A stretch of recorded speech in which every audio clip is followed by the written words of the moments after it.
edition of Pigskin Frenzy on this wonderful Thursday afternoon. Thank you for joining us. I'm Joel Norris, and whether you're watching on YouTube, listening on Spotify, or listening on Podbean, a big thank you for taking some time out of your Thursday to just sit back, watch, and listen to some NFL coverage presented by me. Now, if you're watching on YouTube, please subscribe to the channel, leave a like on the episode, and leave a comment down below. Spotify, if you're listening on there, share around with others and follow on there also. Podbean, same thing. If you're listening on there, share around with others and follow on there as well. We have Twitter, Instagram, and Facebook. Twitter, it's at pigskin_frenzy, all lowercase. Type it in on the search engine, find it, follow and like the page there. You'll get episode updates as well as news and highlights from across college and NFL football. And Facebook, all you got to do is type in Pigskin Frenzy, follow, like the page there. You'll get episode updates and you'll get all things up to date with Pigskin Frenzy. And Instagram. All you got to do is type in at Pigskin Frenzy, all lowercase. Type it in, follow out the page there. You'll get episode updates. There's a trivia questions. Go and answer those on Pigskin Frenzy stories. There's an About Me on the bio, and you get all things up to date for Pigskin Frenzy. Okay. NFL Day today. I'm so excited because, like I was saying on Tuesday's episode of Pigskin Frenzy, it's the most wonderful time of the year. It is football season, and we're back. It is the unofficial start of football season tonight with preseason football kicking off the Hall of Fame game tonight at 7 Eastern on NBC and Peacock. The Cleveland Browns will be taking on the New York Jets. I'm excited. I'm going to make my prediction on that game later, my first prediction on Pigskin Frenzy and first prediction of the year for 2023.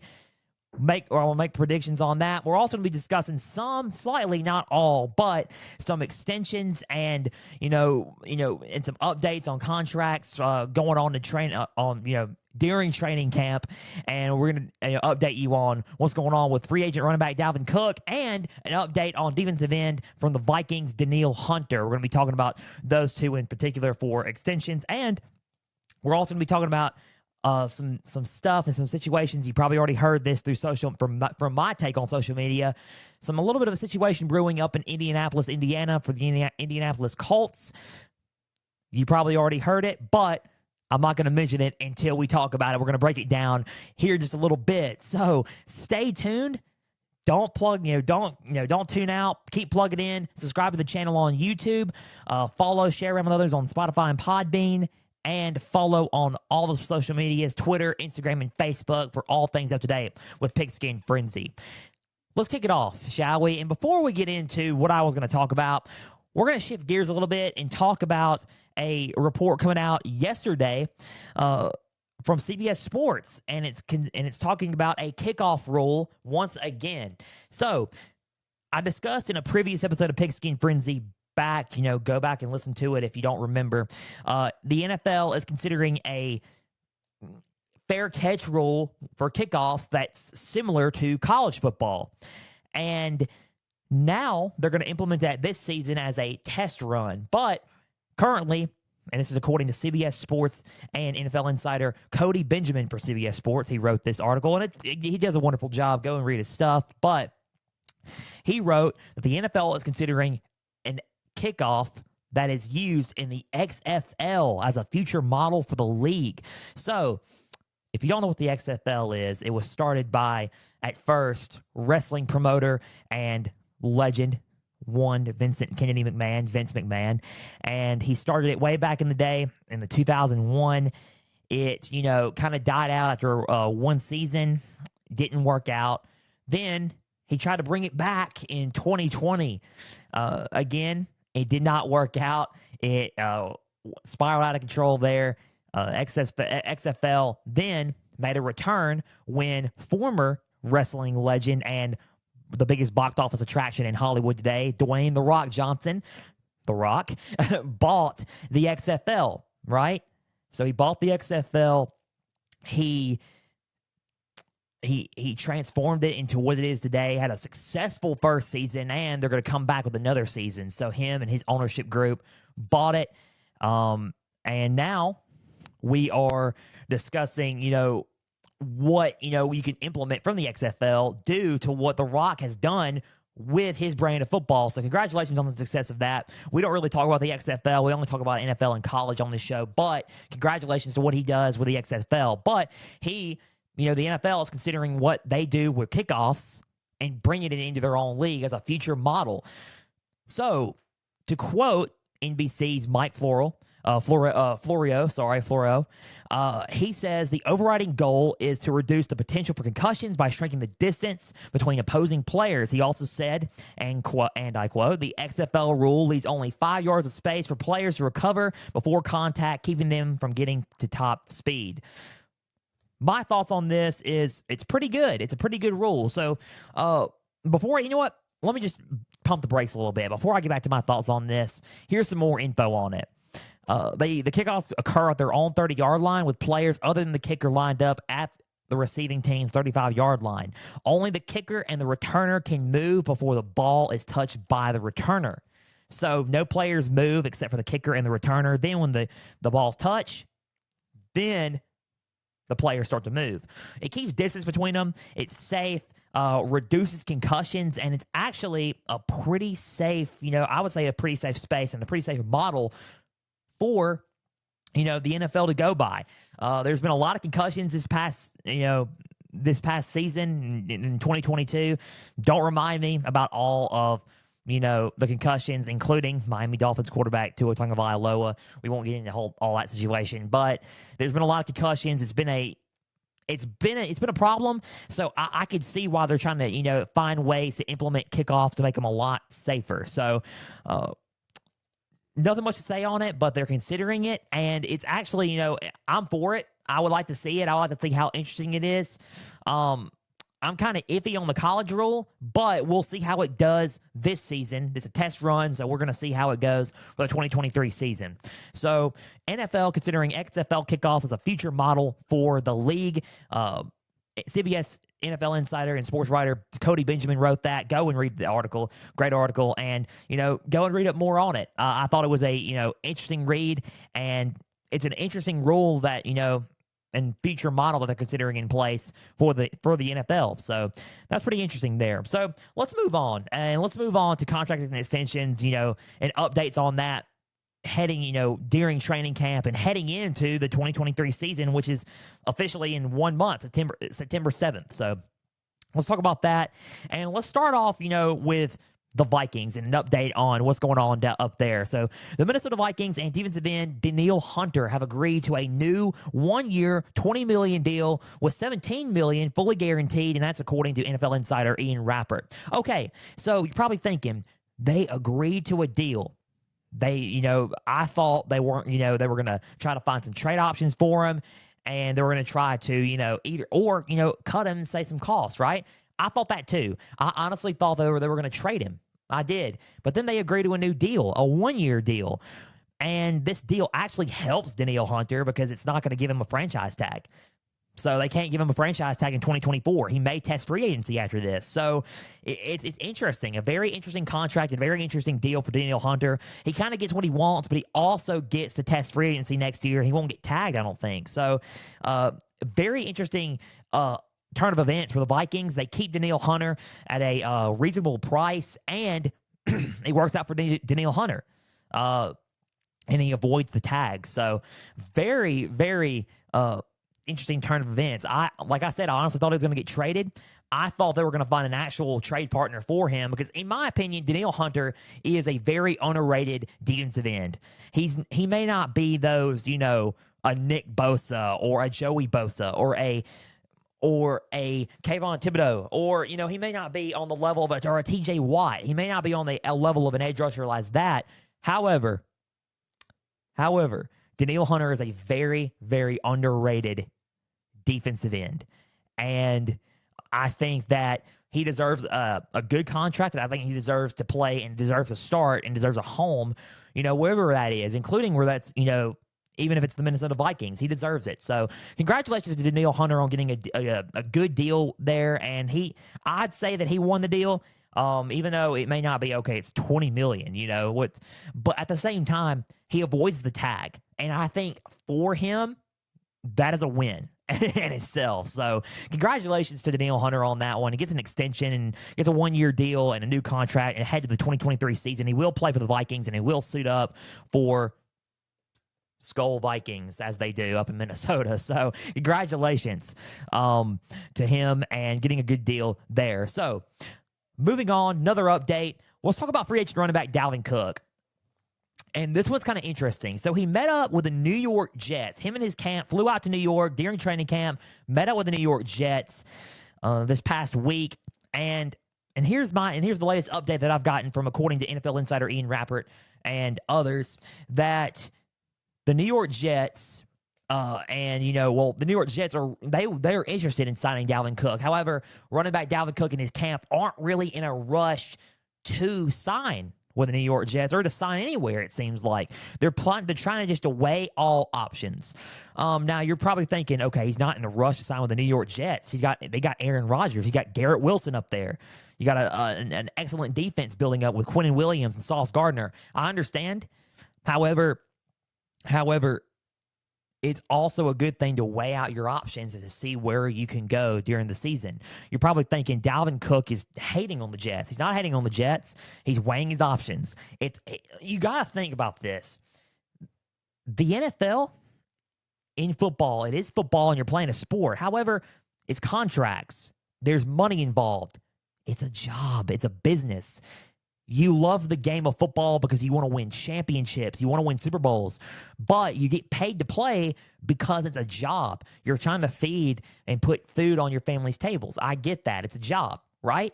So, Dalvin Cook is he's buying his time, trying to weigh out his options, trying to get a solid contract, and trying to see what fits him and what fits, and what's right for his life and his family and, what's right for him in his career. Is the Jets right? It could be a right move for his career. Who knows? But he's not in any particular rush in finding a new home after meeting with the Jets this past week. So it's an interesting turn of events there. I honestly thought that right now that the Dolphins and the Dalvin Cook would be a good fit, and I still think in my point of opinion, in my honest thoughts, that the Dolphins, it probably is the correct and right fit for Dalvin Cook. However, it's not up to me to say, right? There's been a lot of odds shifted on who's going to sign Dalvin Cook. It was, the Dolphins, then it became the New England Patriots, then it became the New York Jets. So we don't know who's going to sign. It's funny that all three AFC East teams are, in the running for them, though. So that's really cool. That's really cool that it's all divisional teams that are looking to get the services of running back Dalvin Cook. It's funny because the big free agent that we were keeping up with was DeAndre Hopkins and Dalvin Cook. Now we're just keeping up with solely Dalvin Cook. So I thought that was interesting there too. So Dalvin Cook, not in any rush to find a new home there. And, it's pretty interesting. We'll have to see where he goes from here, and we'll have to see where he signs with and who he signs with after meeting with the Jets. Could it be the Jets? Who knows? I still think the Dolphins are the best fit. However, it could be the Patriots, it could be the Jets, it could be a totally different team. So who knows? Dalvin Cook, not in any rush, and weighing out all of his options. And that's an update on free agent running back Dalvin Cook. And that's all we got really for contracts and extensions heading in, during training camp and heading into the NFL season. Before we get to the preseason game and our first pick here on Pigskin Frenzy, let's talk about what's going on with the Indianapolis Colts and running back Jonathan Taylor. You probably know what's happening here, and you probably already seen it on social media from all the NFL insiders, and including me. You probably saw it as I tweeted about it on Twitter. So if you follow me on Twitter, so here we go. Let's just dive right into it. So the Colts and running back Jonathan Taylor, right now, have been trying to work out a contract extension, and they're trying to work out what is, what is best for him. And then I started scrolling, and then all of a sudden, notifications popped up and it says the Colts and Jonathan Taylor's relationship has been damaged. And then I was like, oh no. Oh no, that's not good. And this is kind of on the heels of the state of the running back market. Again, I talked about that a couple of weeks ago. Go back and listen to that. I was going on with sort of a rant there, but let's, go back, listen to that, and, tell me what you think on there. And this is kind of coming off of the heels of the Zoom meeting they had. It's kind of coming off the heels of what I discussed there. The Colts and running back Jonathan Taylor's relationship has been damaged. Kind of iffy on it. And then they said, they were still scheduled to meet later that day, but it's looking like it's damaged. Then all of a sudden, more news broke, and it was according to Ian Rappert, an NFL insider. It says that Jonathan Taylor has requested a trade from the Indianapolis Colts. He wants a trade. He wants out of Indianapolis. This comes off of the heels also of him playing his final year of his rookie contract. So I found that very interesting. He is playing off the final years of his contract, and he's looking to get a new deal. But it's looking like he doesn't want a new deal with Indianapolis. He wants out of Indianapolis. According to Albert Breer of Sports Illustrated, he was texting with Colts owner Jim Irsay. Jim Irsay texted him back, and he said that that the Colts will not trade him, not in quote unquote, not now and not in October. Let me repeat that quote. He's not going to trade him, not now and not in October. Oh boy. That's all I got to say is, oh boy. If you're seeing my face, you're probably thinking, oh no. If you're hearing me on Spotify, Podbean, and all other platforms on audio, you're hearing the pause and you're thinking, this guy sounds like he's disappointed. I am disappointed. It's kind of tying back to what I'm saying about the state of the running back market. It's one of those deals where it's probably has to do with the contract, and I'm going to just say here, it probably has to do with what's going on with the running back market now and the state of the contract. And it's one of those things where the relationship has just kind of deteriorated since then. It's kind of unraveled dramatically. Now they're not honoring a trade request. It seems like they don't want to trade him. We're at an impasse, and that is where you don't want to be at when it comes to a running back and when it comes to a team owner. Jim Irsay has said it's a privilege to play in this league, and you know what? I'm going to have to incline to agree. It is a privilege to play in the NFL. It's a privilege to play for any organization as a running back or any position in the league. However, you got to think about the state of the market right now. He probably does feel like that he's probably not getting what he has earned. Jonathan Taylor is one of the best running backs in the league. Hello, ladies and gentlemen. If you don't know Jonathan Taylor, go on YouTube, go on NFL Network, and watch a Colts game. Watch him this season if he plays. I'm kind of worried now because the trade request is not going through. They're at a stalemate. I think they should try to honor it and try to work something out there. If Jonathan Taylor wants to go, it's really one of those things where you got to try to accommodate it, As much as it stinks and you don't want to lose a Jonathan Taylor at running back, you got to accommodate it. And we're at an impasse, and it's not one of those things where you want to be, and that's my thing. It's only going to get worse, and I'm just going to be blunt. It's going to get worse, and if you don't think that, then you may have to just keep tuning in and keep getting updates on what's going on with Jonathan Taylor and the Indianapolis Colts. He has the trade request. He's not honoring it. He's trying to request, trying to keep him and trying to, not trade him. The only thing left to do is to try to keep and resolve a relationship. But if it's quote unquote damage beyond repair, then you're going to have to find a way for him to get out of Indianapolis. He doesn't want to be in Indianapolis in the current time. He has requested a trade. I'm going to use another sports reference with this. Kevin Durant requested a trade from the Nets the first time. He ended up getting traded to the Phoenix Suns. This is NBA, okay? But hear me out. He ended up getting a trade for the Phoenix Suns. He plays for the Phoenix Suns now, but this was his second trade, request. So, first trade request, he was wanting out of the Nets. They weren't going to trade him. They said they weren't. But they found a way to work it out and play, for the first half of the year, for the first half of the season, right? They found a way to work it out. Can they do that can the Colts do that with Jonathan Taylor? That's what I'm trying to get at. Can they find a way to resolve and put some issues behind them to work it out for a season and try to play him for the season until his contract runs out? I think he's approaching his last year on his deal. So are we trying to is he going to try to get, one more year in with the Colts and then, let him go and test free agency? Or does he want to or is it just damage beyond repair and he wants to trade now? Who knows? Can they resolve something? That is the biggest question in this. And I'm going to sit here and I'm going to repeat myself. You're going to think, okay, dude, you sound like a beating a dead horse here. And I get it. But it has to do with the running back market. And you can't tell me it doesn't.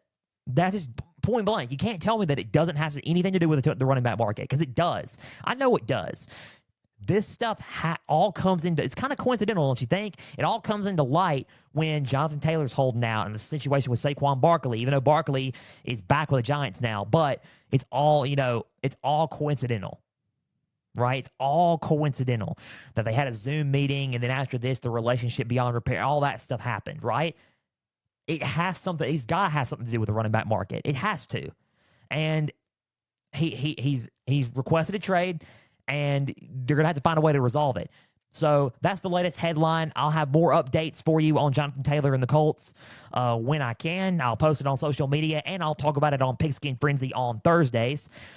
Colts running back Jonathan Taylor wants a trade. He has requested a trade. Colts owner Jim Irsay has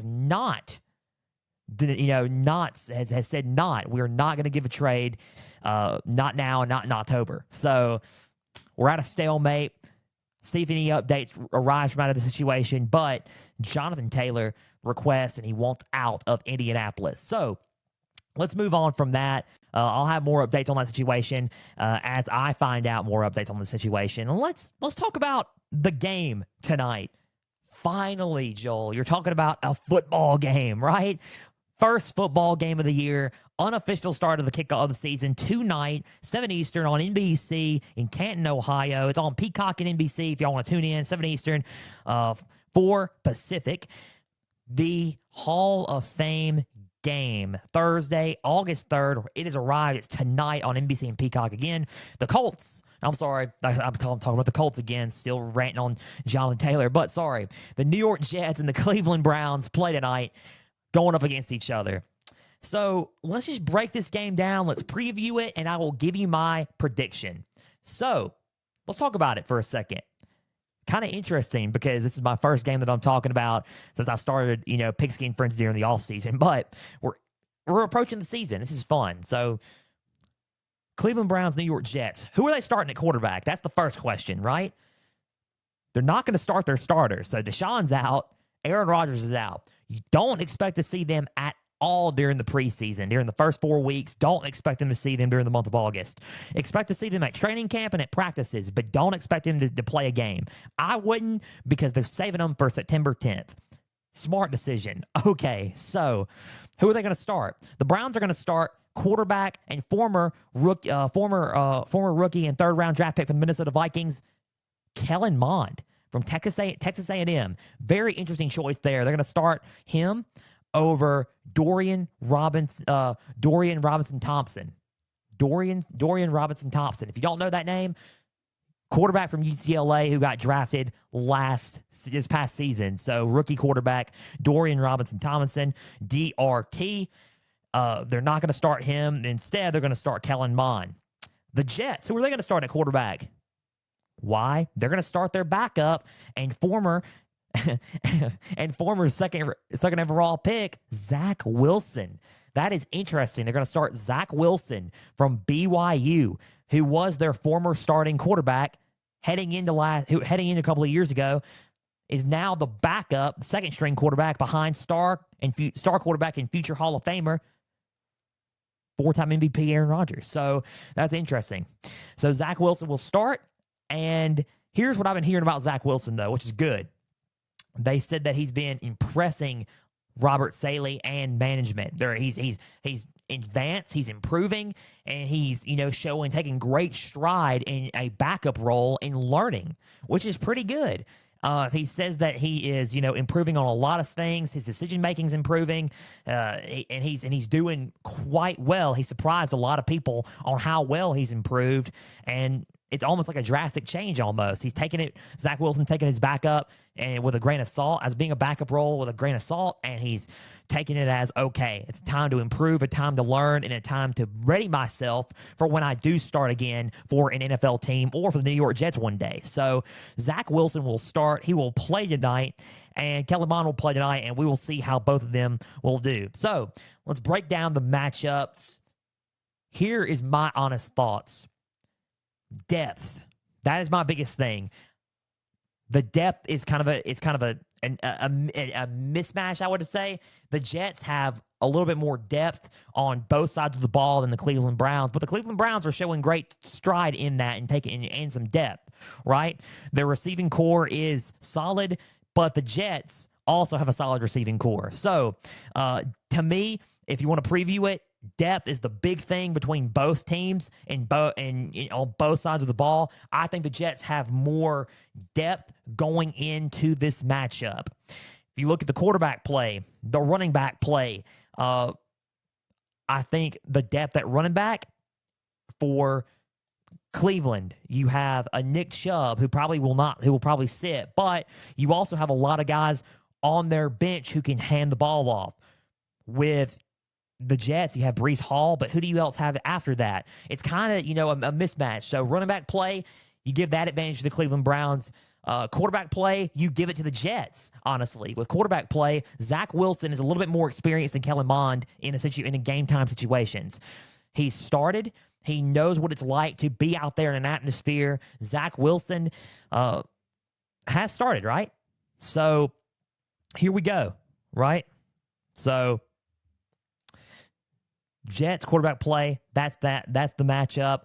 Running back play goes to the Browns. Wide receiver, the Jets, they have a more in-depth receiving core than the Cleveland Browns. In a lineup that does feature Garrett Wilson, I'm pretty sure he's not going to play though, but in a lineup that features this, you break it down, they have more depth at the wide receiver position. They have Allen Lazard, Mecole Hardman, Garrett Wilson, Randall Cobb. They got some guys. They have Corey Davis also. Don't forget, they did not trade Corey Davis. Corey Davis is still there. You have guys on your team. The Browns have a few guys. They have Amari Cooper, right? Which is fine, right? So,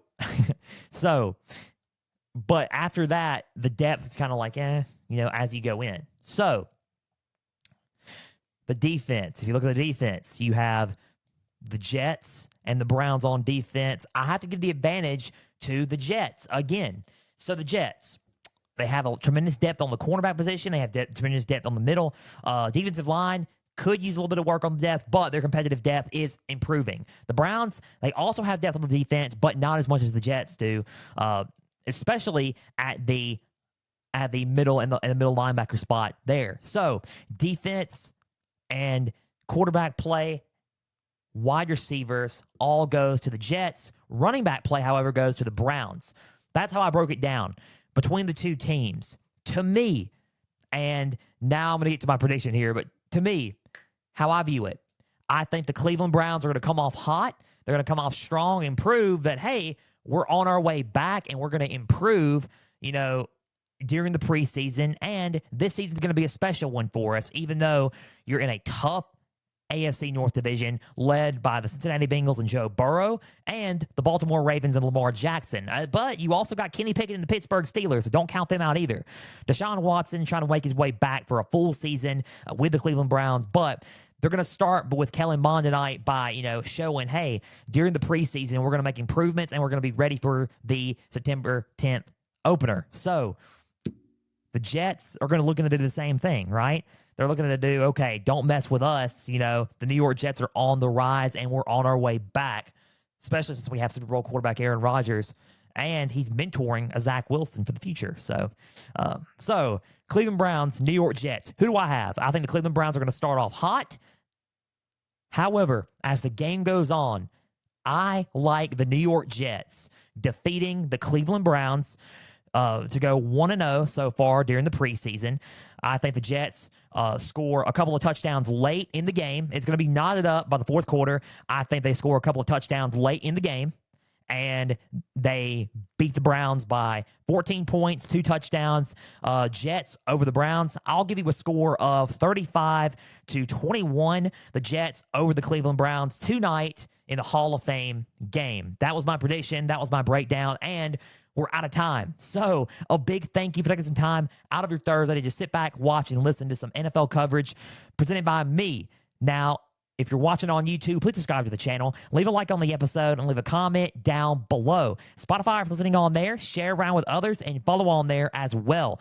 Podbean, same thing. If you're listening on there, share around with others and follow on there as well. We have Twitter, Facebook, and Instagram. Twitter, it's at Pigskin_Frenzy, all lowercase. All you got to do is type that into the search engine, find it, follow on the page there. You'll get episode updates as well as news, highlights from across college and NFL football. Facebook, same thing, Pigskin Frenzy. Follow, like the page there. You'll get episode updates as well as all things up to date with Pigskin Frenzy. And Instagram, all you got to do is type in Pigskin Frenzy. Follow, like the page there. You'll get episode updates. There's trivia questions. Go and answer those on the Pigskin Frenzy stories, and you'll get all things up to date with Pigskin Frenzy. Okay, again, a big thank you for taking some time today, and we'll be back Tuesday, and we will conclude our college football media days coverage, and we will conclude our whole thing as we get ready for the college football season as well. Tonight, go and watch the game. Should be an interesting one, interesting start. Football is back, ladies and gentlemen. Unofficial kickoff for the NFL season. Until Tuesday, I'm Joel Norris signing off. We will see you then. And for everybody out there, stay the course.